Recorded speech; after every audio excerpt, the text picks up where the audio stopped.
Hi, I'm Andrew. Before I continue, please like and subscribe. One click from you means more stories can be shared. Help us reach 1,000 subscribers and make a difference. Let's begin. Being a high school history teacher isn't glamorous, but man, I love it. There's something special about watching a kid's eyes light up when they finally connect with the past. 6 years into teaching at Roosevelt High, and I still get pumped creating lesson plans about the Civil War or ancient Rome. My fiancée Jessica doesn't quite get it, though. We met at my buddy Mike's barbecue 3 years ago. Dude, she hasn't stopped staring at you for like an hour, Mike nudged me, nodding toward a stunning brunette across the yard. Probably wondering why I'm wearing a Hamilton t-shirt to a barbecue. Just go talk to her, you history nerd. Turns out Jessica was a rising star at Pinnacle Marketing. Our first date, she dominated the conversation with stories about client acquisitions and marketing strategies. What about you? What do you do? She finally asked. I teach history at Roosevelt High. Her smile flickered just slightly. Oh, that's nice. Must be rewarding. That tiny hesitation should have been my first clue. Fast forward to last month, having dinner with my sister Ellie. So when's the big day again? Ellie asked, sipping her wine. June 15th, just 3 more months. And you're sure about this? About Jessica? What's that supposed to mean? Nothing. Just last week at that dinner party, she kept introducing you as my fiancée, the teacher, like it was some quirky fact about you. I shrugged it off. She's proud of her career. It's a big deal to make marketing director by 30. There's a difference between being proud and being condescending, Andrew. I met Jessica's coworker Vanessa at their company holiday party. While Jessica was schmoozing with her boss Robert, Vanessa and I got talking. You're exactly like she describes you, Vanessa smiled. Good things, I hope. Her pause was uncomfortable. She says you're very patient. Then there was Robert, Jessica's intimidating boss, who barely acknowledged me when introduced. This is Andrew, my fiancé. He's a teacher. Robert replied, already looking for someone more important. Later that night, I overheard Jessica on the phone. No, Mom, obviously we'll live in my condo. His teacher's salary barely covers his student loans. I know, but he's sweet and stable. Sweet and stable, like a reliable family pet. Yesterday, Mike and I were grabbing beers after school. You sure you want to marry someone who thinks your career is beneath her? She doesn't think that. Bro, she literally asked if you'd considered pharmaceutical sales because teachers make such cute salesmen. Maybe Mike and Ellie were right. I decided to surprise Jessica with lunch at her office tomorrow, see her in her element. Maybe I'd understand her better. Little did I know that lunch would change everything.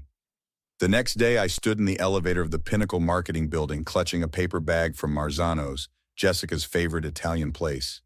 Their pesto chicken wrap was her go-to stress food, and with her big presentation coming up, I figured she could use the boost.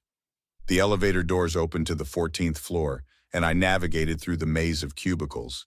As I rounded the corner toward Jessica's office, I heard her laugh. That specific laugh she used at networking events, slightly higher pitched than her real one. Honestly, it's like dating a kid sometimes. He gets so excited about the most trivial historical facts. I froze. That was Jessica's voice coming from the break room just ahead. But he must make good money at that private school, right? That sounded like Robert. Are you kidding? I make 3 times what Andrew does. It's basically charity at this point. My stomach dropped as genuine laughter erupted. So why are you marrying him? Someone asked. He's safe, predictable. My last 3 boyfriends were in finance and cheated on me. Teachers don't have the time or energy to cheat. But doesn't it bother you that he's so basic? That was definitely Vanessa's voice, though she sounded uncomfortable. Look, my mother always said to marry a man who loves you more than you love him. Andrew worships the ground I walk on. Plus, he's good with kids, which will be convenient someday. What about the wedding costs? Those can't be cheap, Robert again. I'm covering most of it. He offered to dip into his pathetic savings, but I told him to keep it. Better to have him contribute to our household bills instead. Does he know about the Westview house? Another voice I didn't recognize. God, no. He thinks we're staying in my condo. Once we're married, I'll break it to him that we need to relocate closer to the office. He'll have to commute an hour to that little school of his, but he'll adjust. I backed away, clutching the lunch bag so tightly the wrap inside was probably crushed. I made it to the elevator without being seen and rode down in a daze. That night, Jessica came home late as usual. Hey babe, how was your day? She kissed my cheek, dropping her designer bag on our counter. Fine. I couldn't even look at her. You okay? You seem off. Just tired, school stuff. Well, don't forget we have cake tasting Saturday. I nodded mechanically. The next morning I called Mike to meet me at our usual spot before school. Holy shit, man, I knew she was condescending, but this is next level. Am I overreacting? Are you kidding? She called you her charity case. I stared into my coffee. What do I do? The obvious answer is call off the wedding. 3 months before, with deposits paid, her family flying in from Europe, better than being miserable for years before an expensive divorce. Later that day, I got a text from an unknown number. This is Vanessa. Can we talk? We met at a coffee shop downtown. I'm so sorry, Andrew. I should have said something sooner. How long has this been going on? Since you got engaged. She treats your job like it's some cute hobby you'll eventually grow out of. Has she always been like this? The night you proposed, she showed us your teacher's salary on her phone and joked about how she'd be supporting you both. I should have told you then. That evening, my sister Ellie came over after I called her crying. I've been trying to tell you for months. Remember when she corrected you at Thanksgiving about that Civil War fact? In front of our entire family, that wasn't the first time. Instead of confronting Jessica, I decided to play along. The wedding preparations continued, tux fittings, seating charts, venue walkthroughs, but I started keeping records, screenshots of texts where she belittled my career, voice memos from calls, and with Vanessa's help, I was forming a plan that would make sure Jessica understood exactly what she was losing. The wedding day arrived with perfect June weather. I stood in front of the mirror adjusting my tie, practicing my fake smile. The past 2 months had been an Oscar-worthy performance. You sure about this, man? Mike asked, straightening his best man boutonniere. Never been more sure of anything. Got the recording? I patted my jacket pocket. Right here. And Vanessa sent me screenshots of the group chat from yesterday. What did they say? Oh, just Jessica joking about how she's marrying down, but he's cute enough to make up for it. Mike shook his head. Ice cold, bro. My phone buzzed with a text from Vanessa. Operation Karma is ready. Recording from the marketing retreat is queued up on my phone. Signal when you're ready. The ceremony was picture perfect. Jessica looked stunning in her designer gown that cost more than my yearly salary. Her vows were beautiful, talking about support, partnership, and respect. The irony wasn't lost on me. I promise to honor your passions and dreams, she said, looking deeply into my eyes. I smiled back, knowing what was coming. At the reception, everyone was celebrating. Jessica's parents beamed with pride. My family looked somewhat reserved. Ellie knew what was coming, but had sworn to secrecy. Jessica's father raised his glass. To my beautiful daughter and her, teacher, may your life together be as lovely as today. Even his toast had a condescending tone. Robert came over already tipsy. Andrew, my man, great party. You know, if teaching ever gets old, we might have a spot in our marketing department. Entry level, of course. Thanks, I'll keep that in mind. Vanessa brushed past me, slipping a small device into my hand. It's ready, good luck. I found Mike by the bar. It's time. You nervous? Not even a little. After what I heard her say to her bridesmaids this morning, I'm looking forward to this. What did she say? That she's already arranged for a career counselor to help me transition into a real job after the honeymoon. Called it her wedding gift to me. Mike whistled low. Damn. I watched Jessica laughing with her coworkers, probably at another joke at my expense. She caught my eye and blew a kiss. I pretended to catch it, feeling nothing but cold determination. The DJ announced it was time for the groom's speech. The room quieted as I took the microphone. Jessica sat at our table, champagne in hand, completely oblivious to what was about to happen. First, I want to thank everyone for coming today, I began, my voice steady, especially those who traveled so far. A polite chuckle from the crowd. When I met Jessica 3 years ago, I thought I was the luckiest man alive. Jessica dabbed at her eyes dramatically. She was beautiful, successful, and for some reason interested in me, a simple high school history teacher. I saw Robert smirk at his table. I fell in love with her laugh, her ambition, and what I thought was her heart. The room was silent now, hanging on my words. Ellie gave me a subtle thumbs up from her table. Mike stood by the DJ booth, ready with the audio.